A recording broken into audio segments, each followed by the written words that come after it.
Hello everyone, स्वागत है आपका मेरे YouTube channel knowledge gate CSE में। Today we are going to discuss process synchronization. Process synchronization means what? Since we are running in the age of multitasking time sharing operating system, right, in which multiple processes are executing simultaneously. अब parallel processes अगर multiple processes अगर parallelly execute हो रही हैं और अगर हम उनमें सिंक्रोनाइजेशन नहीं करते हैं, so it may cause problems, right, which we are going to discuss right now, right? So there are two types of processes. First one is independent process. First one is independent, next one is cooperative process. Independent process means what? Independent processes are those processes which does not share anything, right? जैसे कि आपके पास 2 class के students हैं, एक first year के हैं और एक सेकेंड ईयर के स्टूडेंट्स हैं. They are not at all sharing any common subjects, right, not at all sharing common teachers. तो कोई प्रॉब्लम ही नहीं है, ना कोई कॉमन सब्जेक्ट है और ना कोई कॉमन टीचर है. तो अगर आप एग्जामिनेशन में अगर उनका सिटिंग अरेंजमेंट करते हैं तो चीटिंग के जो चांसेस होंगे वो डिक्रीज हो जाएंगे. आप ऑल्टरनेटिव बिठाइए, पहले फर्स्ट ईयर का student, then second year, then first year, then second year. तो ऑल्टरनेटिव वे में जब स्टूडेंट्स बैठेंगे तो आपका प्रॉब्लम रिजॉल्व हो गया. तो this is the solution for independent process, kind of independent, right. Now we are discussing cooperative processes. Basically इस पूरी यूनिट में we have to discuss cooperative processes. Cooperative processes are those processes which share something, right?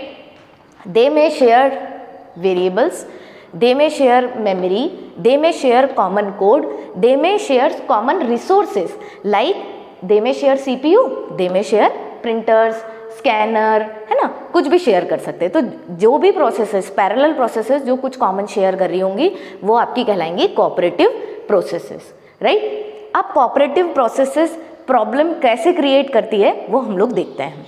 Suppose हमारे पास 2 processes हैं, P1 and P2, 2 processes हैं और एक shared variable है, like, right, ये इंटीजर शेयर वेरिएबल है जिसकी वैल्यू इनिशियली 10 है. अब दोनों प्रोसेसेस एग्जीक्यूशन करने के लिए फ्री है, कोई भी पहले एग्जीक्यूट हो सकती है, उसमें कोई प्रॉब्लम नहीं है, right. Suppose process number P1 का टर्न पहले आ गया, ठीक है, इसको पहले CPU एलोकेट हो गया, तो इसने रीड किया x की वैल्यू को, सॉरी शेयर की वैल्यू को x में रीड किया. तो आंसर क्या मिलेगा आपको? x की वैल्यू हो जाएगी आपके पास x equal to share, that mean share की वैल्यू थी 10, तो x की वैल्यू हो गई आपके पास 10, राइट. अब P1 प्रोसेस ने क्या किया? x की वैल्यू को x+1 कर दिया. तो हमने x की वैल्यू को x+1 करके x की वैल्यू को कर दिया 11, राइट. अब आपको पता है, आपने शेड्यूलिंग एल्गोरिथम्स पढ़ी हैं, तो कभी भी प्रोसेसेस के बीच में कंटेक्स्ट स्विचिंग हो सकती है. करंट स्टेटमेंट जो भी है उसको आप एग्जीक्यूट कीजिए, ठीक है, और अगर कंटेक्स्ट स्विचिंग हो जाती है तो जो करंट प्रोसेस का स्टेटस है हम उसको प्रोसेस कंट्रोल ब्लॉक में स्टोर करा देते हैं और नेक्स्ट वाली प्रोसेस पे जंप कर जाते हैं. तो सपोज कि आपका CPU जंप हो गया इसके बाद इस वाली प्रोसेस पे, प्रोसेस नंबर P2 पे, राइट. अब यहाँ पे क्या लिखा हुआ है? Integer y equal to share. यहाँ पे आपने y में भी शेयर वेरिएबल की वैल्यू जो कि 10 थी वो कॉपी करा दी, राइट. इसने इस लाइन को एग्जीक्यूट किया, y is equal to y-1. y-1 होने के बाद वैल्यू क्या हो चुकी है? 9, राइट. अब आप ये चीज़ चेक कर सकते हैं कि x वेरिएबल जो है वो P1 प्रोसेस का लोकल वेरिएबल है और y प्रोसेस जो है, y वेरिएबल जो है प्रोसेस P2 का लोकल वेरिएबल है और शेयर वेरिएबल इन दोनों के बीच में ग्लोबल है. अभी ना तो P1 ने ग्लोबल वेरिएबल को अपडेट किया था और ना P2 ने ग्लोबल वेरिएबल को अपडेट किया था, राइट. अब मान लो इस इंस्टेंट ऑफ टाइम पे यहाँ पे अगेन कंटेक्स्ट स्विचिंग हो गई और आप यहाँ पे आ गए प्रोसेस नंबर P1 में, राइट. आप प्रोसेस नंबर P1 में स्विच कर गए, कंटेक्स्ट स्विच कर गए. तो प्रोसेस कंट्रोल ब्लॉक में आपने क्या स्टोर किया था? आपने स्टोर किया था x की वैल्यू इक्वल टू 11, राइट. तो मतलब इस प्रोग्राम काउंटर में इस स्टेटमेंट नंबर 3 का एड्रेस स्टोर था आपके प्रोग्राम काउंटर में, ठीक है. प्रोग्राम काउंटर में 3rd वाले स्टेटमेंट का एड्रेस आ गया. तो उसने क्या किया? x की जो भी वैल्यू थी उसको शेयर वेरिएबल में कॉपी कर दिया, राइट. x की वैल्यू आपके पास क्या थी? 11. मतलब अब शेयर वेरिएबल की अपडेटेड वैल्यू क्या हो गई? शेयर वेरिएबल की अपडेटेड वैल्यू हो गई आपके पास 11, राइट। इसके बाद अगेन कंटेक्स्ट स्विचिंग हो गई। कंटेक्स्ट स्विचिंग होने के बाद मतलब कि शेयर्ड वेरिएबल को जैसे ही कोई प्रोसेस कंप्लीट हो जाती है तो वो उसने अपने जितने भी रिसोर्सेस ऑक्यूपाई करके रखे थे वो रिसोर्सेस को रिलीज कर देती है, राइट। तो ये जो वैल्यू है 11 वो यहाँ पे अपडेट हो जाएगी, राइट। अब मान लो सपोज कंटेक्स्ट स्विचिंग अगेन हो गई तो अगेन एग्जीक्यूशन इस वाली लाइन से स्टार्ट होगा। यहाँ पे शेयर की वैल्यू हो गई y की वैल्यू आपने क्या स्टोर की थी, y की वैल्यू आपने स्टोर की थी 9, तो अब शेयर वेरिएबल की वैल्यू आपके पास आ जाएगी 9, राइट। तो अब ये वैल्यू हो जाएगी 11 से 9, राइट। बट होना क्या चाहिए था कि इनिशियल वैल्यू आप 10 लेके चले थे, 10 लेने के बाद अगर आपने 1 प्लस किया है तो 10 के बाद 11 होना चाहिए, और अगर ये प्रोसेस एग्जीक्यूट हो रही है तो 11 को -1 करेगी तो आंसर आपका 10 आना चाहिए था, बट आंसर आपको क्या मिल रहा है 9। अगर प्रोसेस नंबर P1 पहले एग्जीक्यूट हुआ तो आपको आंसर 9 मिल रहा है, और ऐसा भी हो सकता था कि प्रोसेस नंबर P2 पहले एग्जीक्यूट हो जाता और प्रोसेस नंबर P1 बाद में एग्जीक्यूट होता, तो उस केस में आपको क्या आंसर मिलता, शेयर इक्वल टू क्या आंसर मिलता, इनिशियली पहले 10 था, 10 को अगर प्रोसेस P2 का कंप्लीशन पहले हो रहा है तो ये P2 को क्या कर देगा, डिक्रीमेंट कर देगा, 10 को कर देगा 9, और फिर इसका एग्जीक्यूशन होने के बाद ये 9 को कर देगा 11। तो this is called race condition. Race condition means what, दोनों प्रोसेसेस रेस लगा रही हैं अभी यहाँ पे कि पहले किसको सीपीयू मिले, कौन अपना एग्जीक्यूशन पहले कंप्लीट करती है। तो दोनों में से कोई भी प्रोसेस पहले अपना एग्जीक्यूशन कंप्लीट करे, we are getting incorrect answer. Why so, because these two processes are not synchronized, right. So अब हम बढ़ रहे हैं कि इन प्रोसेसेस को, मतलब कि जो आपकी पैरेलल प्रोसेसेस हैं, इनके बीच में सिंक्रोनाइजेशन अगर हमको अचीव करना है तो what steps we should take, right.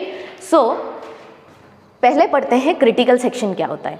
तो क्रिटिकल सेक्शन क्या है, it is the part of the code where the value of shared variables are updated, right. जहाँ भी शेयर्ड रिसोर्सेस एक्सेस किए जाएंगे, है ना, या शेयर्ड वेरिएबल को यूज किया जाएगा, that part is known as critical section, right. जहाँ पे भी आपने शेयर्ड वेरिएबल को, रिसोर्सेस को यूज किया था, that is called critical section, right. तो सपोज कि क्रिटिकल सेक्शन कैसे काम करता है, सपोज P1 और P2 दो प्रोसेसेस हैं, इसके मेन फंक्शन में हो सकता है आपने कुछ लोकल वेरिएबल डिक्लेयर किया हो, है ना। तो लोकल वेरिएबल में कुछ भी चेंजेस हो रहे हैं तो आप उसको लिखोगे, जहाँ भी लिखोगे that section is known as non critical section. Non critical section क्या होता है, जहाँ पे लोकल वेरिएबल्स या कॉमन वेरिएबल जहाँ पे नहीं होते हैं, that is called non critical section.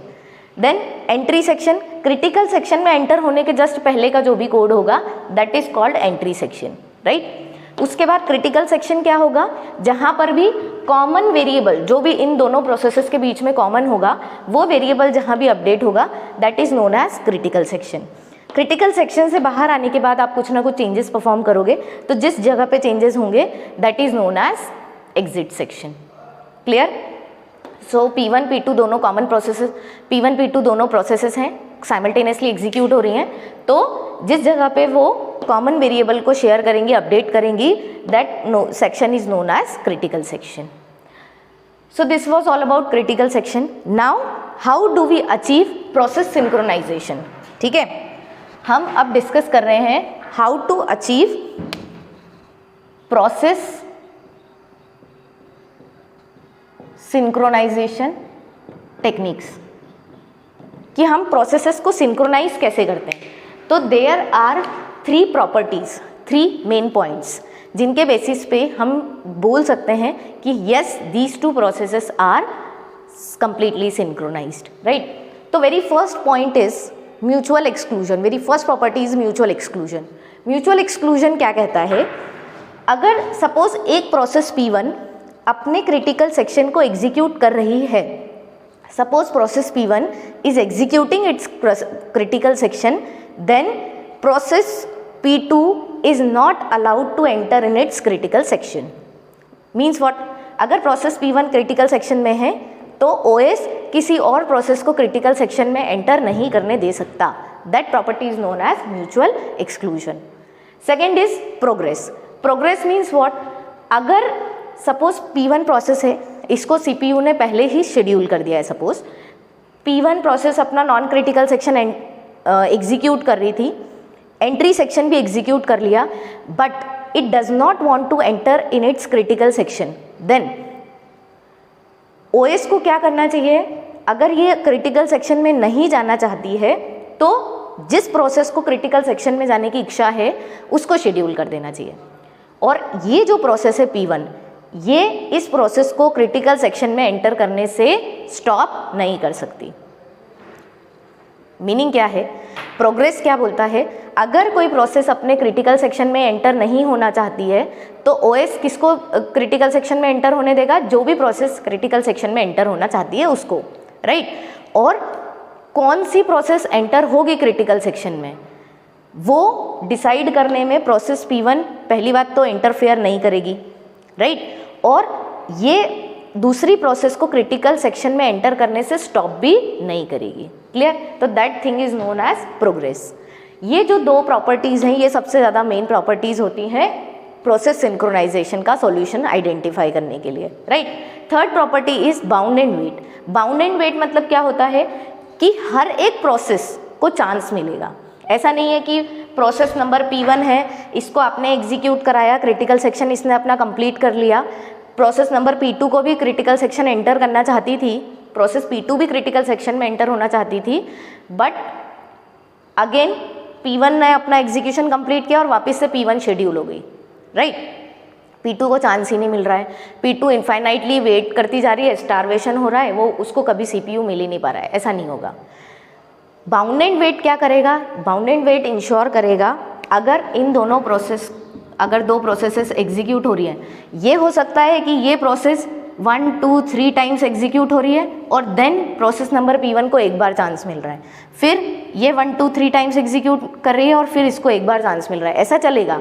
But ऐसा नहीं है कि हर बार प्रोसेस नंबर P1 चलती जा रही है 4 5 6 ये इनफाइनाइटली चलती जा रही है और ये इनफाइनाइटली वेट कर रही है. ऐसा नहीं होगा. बाउंड एंड वेट में क्या होगा कि हर एक प्रोसेस को पता होगा कि नेक्स्ट उसका टर्न कब आने वाला है. Clear? So this was all about process synchronization, critical section and its solution technique, right? Thank you.